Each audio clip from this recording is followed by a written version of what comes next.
Minister आप ये बता रहे हैं, ये गारंटी दे रहे हैं कि कोई भी नई माइनिंग, अब आपकी जो नई डेफिनेशन है उसके बाद नहीं हो सकती। नई माइनिंग सुप्रीम कोर्ट का जो प्लान है, साइंटिफिक प्लान, पहले साइंटिफिक प्लान होगा, आईसीएफआर होगी, उसके बाद सोचा जाएगा। पर मैं बिल्कुल स्पष्ट रूप से बता रहा हूं 0.19% से ज्यादा में हो ही नहीं पाएगा। पर सर स्कोप तो खुल गया ना, लेकिन जैसे पहले जो नई माइनिंग का स्कोप नहीं था, वो प्रोटेक्टेड एरिया ही था सारा। इस पहले चल ही रही है, इसी के आधार पे परमिशन दी जा रही है। ओके, ये इसी के आधार पे परमिशन दी जा रही थी। ये जो आधार है, ये बेस यही, ये 2006 से, पर वहां क्या था, एनोमली थी। हर राज्य में अलग अलग एनोमली थी और इलीगल माइनिंग थी।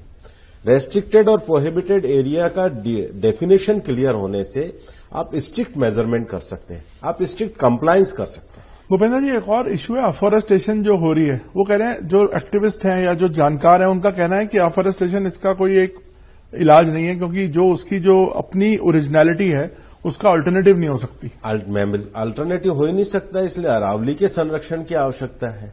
अरावली में सबसे प्राचीन जो भूगर्भीय उसकी जो इकाइयां हैं है, लेकिन इसके एक स्वरूप को बनाए रखने के लिए उसका एक प्रोटेक्शन वॉल ग्रीन फॉल है।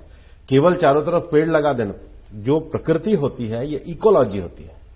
प्रकृति में ग्रास भी होती है, प्रकृति में झाड़ियां भी होती हैं, प्रकृति में वनस्पति औषधियां भी होती हैं। तो एक इकोलॉजी सिस्टम है।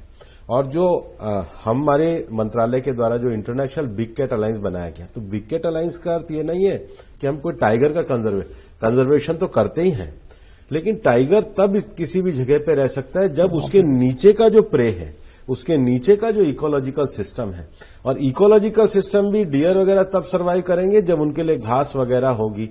इसलिए आपने ये जो हमने 29 से ज्यादा अभी जो नर्सरियां बनाई है और उसको हर जिले तक हम ले जाने की बात कर रहे हैं। हमने पूरी अरावली की हर जिले की, हर अरावली के जिले की लोकल वनस्पतियां क्या है, लोकल पेड़ क्या है, और पेड़ वनस्पतियों में एक छोटे से घास से लेकर और बड़ा पेड़ तक सारा इकोसिस्टम आता है। इसलिए मैं केवल पेड़ की बात नहीं करता, इकोलॉजी की बात करता हूं। सर, एक और जो मतलब एक एप्रीहेंशन लोगों में है कि जब अगर अरावली में कोई चेंज